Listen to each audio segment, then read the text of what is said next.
আজি মই তোমালোকক ক্লাস 6 ৰ গুণোৎসৱৰ এখন প্ৰশ্ন পেপাৰ ভিডিও আকাৰ দিবলৈ গৈছো গতিকে প্ৰশ্ন পেপাৰখন তোমালোকে ভালদৰে চাবা ইয়াৰ বিষয়টো তোমালোকক মই অকল গণিত বিষয়ৰ প্ৰশ্ন উত্তৰবিলাক ইয়াত কৰাই দিছো গতিকে তোমালোকে ভালদৰে চাই লব পাৰিবা আৰু পিছৰ ভিডিওত মই তোমালোকক বাকি সাবজেক্ট বিলাকও তোমালোকক কৰাই দিব চেষ্টা কৰিম গতিকে তোমালোকে হেবিলাকো মন কৰি যাবা এতিয়া তোমালোকৰ ইয়াত অংক বিষয়ৰ গণিত বিষয়ৰ তোমালোকৰ যি প্ৰশ্ন আহিছিলে প্ৰশ্নবিলাক উত্তৰ আমি কৰি যাওঁ ইয়াত তোমালোকৰ দিছিলে প্ৰথম প্ৰশ্নটো তোমালোকৰ দিছে ইয়াত 9 লাখ একক দশক শতক হাজাৰ অযুত লাখ 99 একক দশক শতক হাজাৰ অযুত লাখ 9,99,999 তাৰ লগত যদি আমি এক যোগ কৰো তা আমি নিশ্চয় জানো যে 9,99,999 লগত যদি আমি এক যোগ কৰো তেতিয়া তাৰ উত্তৰটো কিমান পাবা তোমালোকে 10 লাখ পাবা গতিকে তোমালোকে এটো শুদ্ধ উত্তৰ লিখিবা মই শুদ্ধ উত্তৰ তোমালোকে দেখুৱাই দিছো তথাপি তোমালোকে বুজাই দিয়াৰ কোনো প্ৰয়োজন নাই কাৰণ তোমালোকৰ এই অংকটো একেবাৰে সহজ যোগ কৰা জানিলে তোমালোকে গম পাবা ইয়াৰ পিছত তোমালোকৰ 2 নম্বৰ প্ৰশ্নটো মানে 40 নম্বৰ প্ৰশ্নটো তোমালোকৰ দিছে কোনো এটা সংখ্যা x ৰ দুগুণৰ লগত 5 যোগ কৰিলে কি হ'ব গতিকে তোমালোকে জানা যে কোনো এটা সংখ্যা সেই সংখ্যাটো তোমালোকে জানা যে কি হ'ব পাৰে ইয়াত তোমালোকৰ দিছে x কোনো এটা সংখ্যা x সেই সংখ্যাটোৰ লগত তোমালোকে কিমান যোগ কৰিব কৈছে দুগুণৰ লগত 5 যোগ কৰিব কৈছে দুগুণ মানে তোমালোকে জানা দুগুণ মানে হৈছে তোমালোকৰ কিমান হ'ব মই এবাৰ কৰি দেখাইছো তোমালোকে মন কৰিবা x ৰ দুগুণ হলে তোমালোকৰ 2x হ'ব আৰু তাৰ লগত তোমালোকে 5 যোগ কৰিলে কিমান হ'ব গতিকে 2x + 5 হ'ব উত্তৰটো গতিকে নিশ্চয় তোমালোকে গম পাইছা উত্তৰ তোমালোকৰ c নম্বৰটো হ'ব শুদ্ধ উত্তৰ মই তোমালোকক ইয়াত দিয়ে দিছো ইয়াৰ পিছত নেক্সট তোমালোকে চাবা 41 নম্বৰটো তলৰ চিত্ৰটোৰ কেইডাল কৰ্ণ আছে গতিকে তলত এটা চিত্ৰ দিয়া আছে এই চিত্ৰটো তোমালোকৰ কেইডাল কৰ্ণ আছে এই চিত্ৰটো আমি চাম বাহু কেইডাল আছে বাহু আমি হিচাপ কৰি যাম এডাল দুডাল তিনডাল চাৰিডাল পাঁচডাল ছয়ডাল আমি ছয়ডাল আছে গতিকে ষষ্ঠভুজ হ'ব গতিকে আমি যদি ছয়ডাল বাহু থাকে তে তাৰ কৰ্ণৰ সংখ্যা কিমান হ'ব মত ৰাখিবা কৰ্ণৰ সংখ্যা 9 হ'ব গতিকে তোমালোকে ইয়াৰ শুদ্ধ উত্তৰ 9 লিখিবা হেষ্টাগন বুলি কয় ইংৰাজীত ইয়াৰ পিছত নেক্সট আমি চাম এবাৰ আমি 42 কোৱেশ্চনটো চাওঁ 42 কোৱেশ্চনটো তোমালোকে ভালকৈ মন কৰিবা অলপ জুম কৰি চাবা কাৰণ প্ৰশ্নটো ভালদৰে উঠা নাই মই যেহেতু পিডিএফ বনাই লৈছিলো এটা বৰ্গৰ পৰিসীমা দিয়া থাকিলে বৰ্গটোৰ বাহুৰ দৈৰ্ঘ্য কিমান হ'ব গতিকে মনত ৰাখিবা পৰিসীমা যদি তোমালোকৰ দিয়া থাকে তাক 4 এ হৰণ কৰিলে আমি কি পাওঁ বাহুৰ দৈৰ্ঘ্য পাওঁ গতিকে তোমালোকে 4 এ হৰণ কৰিলে কোনটো হ'ব তোমালোকৰ শুদ্ধ উত্তৰ ডি নম্বৰ অপচনটো গতিকে তোমালোকৰ অপচনটো ডি হ'ব পৰিসীমা হৰণ 4 মানে পৰিসীমাক যদি আমি 4 এ হৰণ কৰো তেতিয়া আমি তাৰ বাহুৰ দৈৰ্ঘ্য গম পাওঁ গতিকে তোমালোকে এটো লিখিব পাৰিবা ইয়াৰ পিছত নেক্সট আমি চাওঁ তলৰ দ্বন্দ্ব চিত্ৰই এখন চহৰৰ বিভিন্ন ঘৰত ব্যৱহাৰ কৰা বিভিন্ন ইন্ধন তথ্য দেখুৱাইছে আটাইতকৈ বেছি আৰু আটাইতকৈ কম ব্যৱহৃত ইন্ধনবোৰৰ কাৰ ঘৰৰ পাৰ্থক্য কিমান গতিকে আটাইতকৈ বেছি ক'ত ব্যৱহাৰ কৰিছে চোৱা আটাইতকৈ বেছি ব্যৱহাৰ কৰিছে তোমালোকৰ বিদ্যুৎ নহয় 35 মানে এটো আছে তোমালোকৰ এলপিজি গ্যাস আটাইতকৈ বেছি ব্যৱহাৰ কৰিছে 35 জনে আৰু বিদ্যুৎ ব্যৱহাৰ কৰিছে তোমালোকৰ কেজন 5 জনে গতিকে ইয়াৰ পাৰ্থক্য ওলাব গৈছে গতিকে তোমালোকে 35 ৰ পৰা যদি 5 বিয়োগ কৰা তোমালোকে 30 পাবা উত্তৰটো গৈছে গতিকে উত্তৰটো তোমালোকৰ বি নম্বৰটো হ'ব ইয়াৰ পিছত নেক্সট আমি চাওঁ এটো হৈ গ'ল উত্তৰ আমি ইয়াৰ কৰাই দিলো ইয়াৰ পিছত তোমালোকৰ দিছে 44 নম্বৰ কোৱেশ্চনটো তোমালোকৰ কি দিছে চোৱা এখন কিতাপৰ দোকানত 2023 চনৰ প্ৰথম ছমাহত 32,307 খন কিতাপ আৰু পিছৰ ছমাহত তোমালোকে 22,690 খন কিতাপ বিক্ৰী কৰিলে 2023 চনত মুঠতে কিমান কিতাপ বিক্ৰী কৰিলে গতিকে তোমালোকে এই দুইটা সংখ্যা যোগ কৰিবা এই দুইটা সংখ্যা তোমালোকে যোগ কৰি পাবা 54,997 গতিকে তোমালোকৰ অপচন কো হ'ব অপচন তোমালোকৰ বি নম্বৰটো হ'ব এটো তোমালোকৰ শুদ্ধ উত্তৰ হ'ব তোমালোকে এবাৰ কৰি চাব পাৰা এইবিলাক অংক একেবাৰে সহজ যোগ কৰি দিলে উত্তৰ ওলাই যায় ইয়াৰ পিছত দিছে তলৰ সংখ্যাটো যুগ্ম হ'বলৈ খালি ঘৰত কোন অংক থাকিব বহিব মানে যদি যুগ্ম হ'বলগীয়া হয় সেই সংখ্যাটো সদায় কি বহাব লাগিব তোমালোকে 2 4 6 8 আৰু 0 গতিকে তোমালোকে 2 4 টো নাই তোমালোকৰ গতিকে তোমালোকে অপচন কি লিখিবা যেহেতু 8 টো আছে তোমালোকৰ এই 8 টো বহাব পাৰিবা ইয়াৰ পিছত নেক্সট আমি চাওঁ এটা অযুগ্ম সংখ্যাক 2 ৰে হৰণ কৰিলে ভাগ 1 কি পোৱা যাব গতিকে যদি এটা সংখ্যা অযুগ্ম সংখ্যাক যদি আমি 2 ৰে হৰণ কৰোঁ তেতিয়াহ'লে সদায় তাৰ ভাগ 1 কি পোৱা যায় মত ৰাখিবা 1 পোৱা যায় কি পোৱা যাব সদায় ইয়াৰ ভাগ 1 পোৱা যায় গতিকে তোমালোকে 1 লিখিবা ইয়াৰ পিছত দুটা অখণ্ড সংখ্যাৰ যোগফল -550 আৰু এটা সংখ্যা যদি তোমালোকৰ -270 হলে আনটো সংখ্যা কিমান হ'ব গতিকে তোমালোকে যেহেতু দুইটা তোমালোকৰ মাইনাস আছে গতিকে তোমালোকে ইয়াৰ উত্তৰটো মাইনাসতে যাব গতিকে তোমালোকে 550 ৰ পৰা 270 বিয়োগ কৰিবা বিয়োগ কৰি যেটো পাবা আৰু হেতু তোমালোকে উত্তৰটো মাইনাসত লিখিব লাগিব গতিকে তোমালোকে শুদ্ধ উত্তৰ কোনটো হ'ব ডি নম্বৰ অপচনটো হ'ব ইয়াৰ পিছত 48 নম্বৰ কোৱেশ্চন ইয়াত কি দিছে তোমালোকৰ তলৰ কোনটো শুদ্ধ which of the following correct কোনটো তোমালোকৰ ইয়াৰ শুদ্ধ কৈ দিয়া আছে গতিকে তোমালোকে চোৱা 10 যোগ 5 কৰিলে তোমালোকৰ +5 হ'ব আৰু 5 টো কি হ'ব 0 কৈ ডাঙৰ হ'ব গতিকে তোমালোকৰ শুদ্ধ উত্তৰ কোনটো হ'ব এ টো হ'ব অপচন এ টো হ'ব ইয়াৰ পিছত নেক্সট আমি চাম 48 টো হৈ গ'ল ইয়াৰ পিছত আমাৰ কিমান আছে চাও 49 টো আমাক কি কৰিব লাগিব পিংকু আৰু মিকুৱে এটা কেকৰ ক্ৰমে 5 ভাগৰ 1 অংশ আৰু 4 ভাগৰ 1 অংশ খালে দুই মুঠতে কেকৰ কিমান অংশ খালে গতিকে উলিয়াব লাগে গতিকে তোমালোকে কি কৰিবা ইয়াত 5 ভাগৰ 1 আছে আৰু ইয়াত 4 ভাগৰ 1 আছে দুইটা তোমালোকে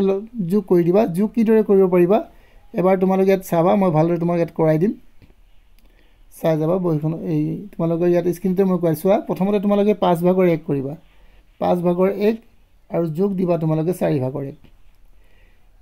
এই তোমালোকে কি কৰিবা এতিয়া এই 4 এই 5 আৰু 4 তোমালোকে লখাগু ল'বা 5 আৰু 4 তোমালোকে লখাগু লৈ চাবা ইয়াৰ লখাগু হ'ব তোমালোকৰ 20 গতিকে এতিয়া 5 টো হৰণ কৰিবা 5 টো যদি হৰণ কৰা যায় কেইবাৰ যাব 4 বাৰ যাব নিশ্চয় গতিকে তোমালোকে উত্তৰত ইয়াত কি লিখিবা এতিয়া 4 * 4 একটোৰ লগত 4 পূৰণ কৰে 4 * 4 ঠিক তেনেকৈ আকৌ 4 টো এক যদি হৰণ কৰা কেইবাৰ যাব 5 বাৰ সেই 5 টোৰে একটোৰ লগত পূৰণ কৰিবা 5 * 5 যোগ চিন দিবা 5 * 5 উত্তৰ তোমালোকৰ কিমান হ'ব নিশ্চয় দেখিলা 20 ভাগৰ কি পালো আমি 9 পালো গতিকে শুদ্ধ উত্তৰ তোমালোকৰ 20 ভাগৰ 9 হ'ব মই 9 টো তোমালোকৰ ইতিমধ্যে দিয়ে দিছো গতিকে তোমালোকে তথাপিতো বুজি লোৱা ভালদৰে ইয়াৰ পিছত নেক্সট আমি চাও গ্ৰন্থমেলাৰ পৰা ৰাণাই 4খন কিতাপ কিনিলে কিতাপ কেইখনৰ দাম ক্ৰমে 75 টকা 25 পইচা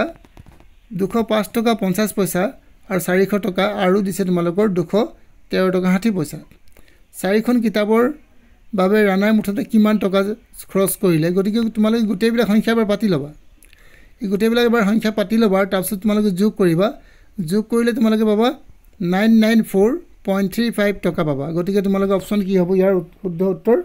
ডি হ'ব যদি যোগ কৰিব নাজানা তোমালোকে যোগ ভালদৰে কৰি ল'বা কিদৰে কৰিব লাগে মই ইয়াত পাতি তোমালোকক দেখাই দিব নোৱাৰিছো গতিকে ইয়াৰ পিছত নেক্সট প্ৰশ্নলৈ আমি এতিয়া যাওঁ 51 নম্বৰ কোৱেশ্চনটো কি দিছে এ 10 গুণতকৈ 6 কম এ 10 গুণ এ যদি 10 গুণ হয় তেনে আমি লিখিব লাগিব এ 10 গুণ হলে 10a হ'ব কি হ'ব 10 হ'ব আৰু তাতকৈ 6 কম মানে -10a হ'ব দেইটো 10a আৰু মাইনাস তাতকৈ 6 কম গতিকে 10a - 6a হ'ব 6 হ'ব গতিকে শুদ্ধ উত্তৰ তোমালোকে কি লিখিব পাৰিবা অপচন এ লিখিব পাৰিবা ইয়াৰ পিছত আমি চাওঁ এটা নিৰ্দিষ্ট বিন্দুৰ মাজেৰে অংকন কৰিব পৰা সংখ্যা কেইডাল হ'ল ৰেখাৰ সংখ্যা কেইডাল গতিকে লিখিবা এটা নিৰ্দিষ্ট বিন্দুৰ মাজেৰে আমি অগণন মানে অসীম সংখ্যক আমি ৰেখা অংকন কৰিব পাৰো গতিকে তোমালোকে ডি নম্বৰ অপচনটো লিখিবা এটি তোমালোকৰ শুদ্ধ উত্তৰ হ'ব অগণন হ'ব ইয়াৰ পিছত তোমালোকে নেক্সট চাবা নেক্সট কি দিছে তোমালোকৰ ত্ৰিভুজ এটাৰ শীৰ্ষবিন্দু কেইটা গতিকে ত্ৰিভুজৰ শীৰ্ষবিন্দু কেইটা তোমালোকে জানা যে মনত ৰাখিবা ত্ৰিভুজৰ শীৰ্ষবিন্দু হৈছে 3টা ত্ৰিভুজ এটা আঁকি দিলো মই তোমালোকক ইয়াত ত্ৰিভুজ এটা আঁকি দিলে এইটো নাম দিলো মই তোমালোকক এ দিলে তোমালোকৰ নাম বি আৰু এসি এই এ বি সি তিন যি বনালো মই এইটো এটা শীৰ্ষবিন্দু এইটো এটা শীৰ্ষবিন্দু আৰু এইটো এটা শীৰ্ষবিন্দু গতিকে ত্ৰিভুজৰ শীৰ্ষবিন্দু কেইটা আছে 3টা আছে বুজি পালা নিশ্চয় ইয়াৰ পিছত তোমালোকৰ দিছে ত্ৰিভুজ এটাৰ কৰ্ণ কেইডাল থাকে ত্ৰিভুজৰ কৰ্ণ কেইডাল থাকে মনত ৰাখিবা ত্ৰিভুজ এটা বনাইলো মই প্ৰথমতে তোমালোকক ত্ৰিভুজ এটা বনাই দেখুৱাইছো ত্ৰিভুজ এইটো বনি গ'ল গতিকে কৰ্ণ হ'বলৈ হ'লে তোমাৰ তাৰ বিপৰীত বিন্দু সংযোগ কৰিব লাগিব গতিকে বিপৰীত বিন্দু তোমাৰ সংযোগ নহ'ব কাৰণ ইয়াৰ পৰা তুমি ক'ত সংযোগ কৰিবা ইয়াৰ পৰা তুমি সংযোগ কৰিব নোৱাৰিবা ইয়াত যদি সংযোগ কৰা তে এইটো নহ'ব তোমাৰ এইটো সংযোগ নহ'ব গতিকে ত্ৰিভুজৰ কৰ্ণ এডালো নাথাকে কৰ্ণ এডালো নাথাকে গতিকে তোমালোকে লিখিবা 0ডাল কৰ্ণ থাকে গতিকে অপশ্যন তোমালোকৰ কি হ'ব এ নম্বৰ অপশ্যনটো শুদ্ধ হ'ব ইয়াৰ পিছত দিছে তলৰ কোনটো অবতল চতুৰ্ভুজ অবতল চতুৰ্ভুজ মানে কি মনত ৰাখা যিবিলাক চতুৰ্ভুজৰ এটা কোণ যদি 180 ডিগ্ৰীতকৈ ডাঙৰ থাকে এটা কোণ যদি 180 ডিগ্ৰীতকৈ ডাঙৰ থাকে সেই চতুৰ্ভুজটোক অবতল চতুৰ্ভুজ বুলি কয় এই কোণটো তোমালোকৰ 180 ডিগ্ৰীতকৈ ডাঙৰ আছে গতিকে এই চতুৰ্ভুজটো তোমালোকৰ হ'ব অবতল চতুৰ্ভুজ আৰু বাকিবিলাক ত্ৰিভুজ তোমালোকৰ 180 ডিগ্ৰীতকৈ ডাঙৰ নাই গতিকে অবতল ত্ৰিভুজ হ'ব নোৱাৰে গতিকে তোমালোকে অপশ্যন কি লিখিবা ডি লিখিবা ইয়াৰ পিছত নেক্সট আমি চাওঁ 56 নম্বৰটো 56 number A B C D চতুৰ্ভুজৰ এটাৰ এ কোণ সমান বি কোণ সমান চি কোণ সমান ডি কোণ ইকুৱেল টু 90 ডিগ্ৰী মানে প্ৰতিটো কোণ তাৰ 90 ডিগ্ৰী আছে আৰু এ বি সমান বি চি সমান চি ডি সমান এ ডি এ আমি জানো যে যি চতুৰ্ভুজৰ প্ৰতিটো বাহু সমান থাকে আৰু প্ৰতিটো কোণ 90 ডিগ্ৰী থাকে সেই চতুৰ্ভুজটোক বৰ্গ বুলি কয় গতিকে তোমালোকে নিশ্চয় জানিবা বা মনত ৰাখি ল'বা ইয়াক বৰ্গ বুলি কয় ইয়াৰ পিছত নেক্সট তোমালোকৰ কি দিয়া চাওঁ 57 নম্বৰ প্ৰশ্নটো এখন আয়ত আকৃতিৰ ফুলনি বাগিচাৰ পৰিসীমা তোমালোকক দিছে কিমান 200 মিটাৰ আৰু প্ৰস্থ তোমালোকৰ উলিয়াব লাগিব প্ৰস্থ দিছে তোমালোকৰ 50 মিটাৰ হ'লে বাগিচাখনৰ দিশ কিমান হ'ব গতিকে তোমালোকে যেহেতু এখন আয়তকাৰ বাগিচা মানে বুজি পালা তোমালোকে যে এইখন এখন আয়তকাৰ বাগিচা এই বাগিচাখনৰ পৰিসীমা মানে 4টা সীমাত যোগ কৰিব লাগিব আমি বুজি পালোঁ যে এইটো আৰু এইটো 4টা যোগ কৰিলে কি হ'ব আমাৰ ইয়াৰ পৰিসীমা হ'ব তো পৰিসীমা দিছে কিমান 400 তেনে পৰিসীমাৰ আধা কোনটো হ'ব ইয়াৰ পৰা ইয়ালৈকে যিমান হ'ব ইয়াৰ পৰা ইয়ালৈকে মানে তোমালোকে ভালকৈ বুজি লোৱা ইয়াৰ পৰা আমাৰ যিমান হ'ব এইটো হৈছে আমাৰ ইয়াৰ আধা দিগ আৰু প্ৰস্থ থাকিব দিগ আৰু প্ৰস্থ যোগ কৰি তোমাৰ ইয়াৰ আধা হ'ব মানে 200 হ'ব যদি তোমালোকৰ প্ৰস্থ যদি তোমালোকৰ 50 হয় তেনে দিশটো কিমান হ'ব নিশ্চয় তোমালোকৰ কিমান হ'ব 150 হ'ব গতিকে তোমালোকে শুদ্ধ উত্তৰ কি লিখিব পাৰিবা 150 বুলি লিখিবা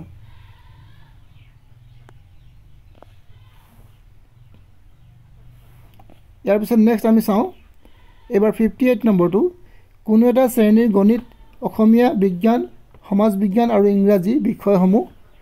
ভাল পোৱা ছাত্ৰ ছাত্ৰীৰ সংখ্যা তলত দিয়া ধৰণৰ গণিতত তোমালোকৰ কিমানজনে ভাল পাইছে চাই লোৱা হিচাপ কৰি লোৱা গণিতত তোমালোকৰ 1 2 3 4 5 6 7 8 9 10 11 গতিকে গণিতত 11 জন ছাত্ৰ ছাত্ৰী আছে অসমীয়াত তোমালোকৰ 10 জন আছে বিজ্ঞানত আছে তোমালোকৰ 8 জন সমাজ বিজ্ঞানত আছে তোমালোকৰ 9 জন আৰু ইংৰাজীত আছে তোমালোকৰ 7 জন এতিয়া আছে গণিত বিষয়টোত ইংৰাজী বিষয়টোতকৈ কিমান গৰাকী বেছি আছে ভাল পায় গতিকে গণিত বিষয়টো ক'ত আছে চাই লওঁ আমি গণিত বিষয়টো আছে তোমালোকৰ ইয়ালৈকে 1 2 3 4 5 6 7 8 9 10 11 জন আছে আৰু ইংৰাজী বিষয় আছে তোমালোকৰ কেইজন চাই লওঁ 1 2 3 4 5 6 7 8 গতিকে 11 পৰা যদি আমি 8 বিয়োগ কৰি দিওঁ তেতিয়া 3 থাকিব নিশ্চয় আমাৰ ইয়াৰ উত্তৰ কি হ'ব 3 হ'ব গতিকে অপশ্যন তোমালোকৰ কি হ'ব এ হ'ব এটা নিশ্চয় বুজি পালা ইয়াৰ পিছত আমাৰ নেক্সট কি আছে চাওঁ এবাৰ তোমালোকৰ 100 ইয়াৰ পিছত তোমালোকৰ 58 পিছত তোমালোকৰ কি আছে একেবাৰে নিউমাৰিচি যিবিলাক তোমালোকৰ অংক থাকে কৰিবলৈ দিয়া হয় সেই অংকবিলাক তোমালোক কৰিব দিছে গতিকে ইয়াৰ উত্তৰবিলাক মই তোমালোকক ইয়াত কৰাই দিছোঁ ভালদৰে বুজি ল'বা তোমালোকে এবাৰ প্ৰশ্ন পেপাৰখন ভালদৰে চাই লোৱা আৰু ইয়াৰ প্ৰশ্নবিলাক মই তোমালোকক ইয়াত কৰাই দিছোঁ যোগ কৰাটো হ'ব তোমালোকৰ কিমান চোৱা ইয়াত যোগ কৰা তোমাৰ 5 আৰু 6 যোগ কৰিলে 11 12 13 13 3 বহিলে উকলিলে তোমালোকৰ 1 7 7 2 9 10 11 12 13 13 একে এইফালে আছিলে তোমালোকৰ 1 14 হৈ গ'ল আৰু উকলিলে 1 এবাৰ 9 একে 5 9 একে 10 10 পাছে 15 15 3 18 18 কে 19 মানে কি হ'ব 1943 হ'ব উত্তৰটো ইয়াৰ পিছত নেক্সট আমি চাওঁ এবাৰ বিয়োগ কৰিবলৈ কৈছে গতিকে তোমালোকে বিয়োগ কৰোঁতে কি কৰিবা ইয়াৰ পৰা ধাৰ ল'ব লাগিব 10 হ'ল 10ৰ পৰা যদি আমি 1 বিয়োগ কৰোঁ তেতিয়াহ'লে 9 পাম আৰু ইয়াত থাকিব তোমালোকৰ 10 নাথাকে এতিয়া কি থাকিব 1 থাকিব 9 থাকিব 9ৰ পৰা 9 গ'লে তোমালোকৰ 9ৰ পৰা 2 গ'লে তোমালোকৰ 7 থাকিব আৰু ইয়াত থাকিলে 9 9ৰ পৰা 9 গ'লে তোমালোকৰ 0 আৰু ইয়াত থাকিলে 9 9ৰ পৰা 8 গ'লে 1 গতিকে তোমালোকৰ ইয়াৰ উত্তৰ হ'ব 1079 আৰু ঠিক তেনেকৈ পূৰণ কৰাটো মই কৰি দিছোঁ ভালদৰে চাই ল'বা পূৰণ কৰাটো হ'ব তোমালোকৰ 447950 গতিকে তোমালোকে এবাৰ ভালদৰে কৰি চাবা কিদৰে কৰিলোঁ ইয়াৰ পিছত হৰণ কৰাটো মই কৰি দিছোঁ তোমালোকে চোৱা হৰণ কৰাটো 12ৰে আমি কেইবাৰ দিলোঁ 2বাৰ দিলোঁ 12 2 বাৰ 24 হ'ল বাকী থাকিলে আমাৰ 8 আৰু 8টো হৰণ নাযায় গতিকে আমি কিছু ইয়াক নমাই দিলোঁ এতিয়া 88 হ'ল 88ক কেইবাৰ দিম আমি 2বাৰ দিম 2বাৰ যদি আমি কেইবাৰ দিওঁ 7বাৰ দিওঁ 7বাৰ দিলে 84 হ'ব আৰু বাকী থাকিলে আমাৰ 4 আকৌ 88 48 হ'ল আৰু 48ক আমি 4বাৰ দিম গতিকে আমাৰ আনসাৰ হ'ব 48 গতিকে শুদ্ধ উত্তৰ আমাৰ হ'ব 274 হ'ব এটো গোটেইটো উত্তৰ লিখি দিলোঁ ইয়াৰ পিছত তোমালোকে নেক্সট আকৌ চাবা ই নম্বৰ প্ৰশ্নটো প্ৰতি 10 কেজিত 750 টকাকৈ হিচাপে 7 কেজি গুড়ৰ দাম কিমান হ'ব গতিকে তোমালোকে লিখিবা প্ৰথমতে 10 কেজি গুড়ৰ দাম তোমালোকৰ 650 টকা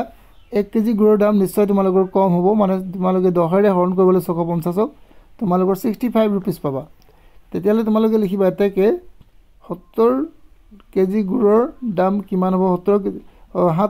7 কেজি গুড়ৰ দাম কিমান হ'ব 7 কেজি গুড়ৰ দাম হ'ব তোমালোকৰ 65 * 7 পূৰণ কৰিলে তোমালোকৰ হ'ব 455 টকা গতিকে এটো হৈছে তোমালোকৰ শুদ্ধ উত্তৰ ইমানখিনি আছিল তোমালোকৰ গণিত বিষয়ৰ প্ৰশ্নৰ আৰু এই প্ৰশ্নবিলাকৰ উত্তৰ মই তোমালোকক ইতিমধ্যে কৰাই দিলোঁ যদি তোমালোকে মোক বুজি নোপোৱা কমেন্টত মোক জনাব পাৰিবা আৰু যদি তোমালোকক নেক্সট ভিডিও লাগে তোমালোকে মোক কমেন্টত জনাবা আৰু যদি তোমালোকে মোৰ ভিডিওবোৰ চাই উপকৃত হ'ব পাৰিছা তেনে মোৰ চেনেলটো এবাৰ তোমালোকে লাইক কৰিবা সাবস্ক্ৰাইব কৰিবা শেয়াৰ কৰিবা আজিলৈ মই তোমালোকক ইমানতে এৰিছোঁ নেক্সট ভিডিওত আকৌ লগ পাম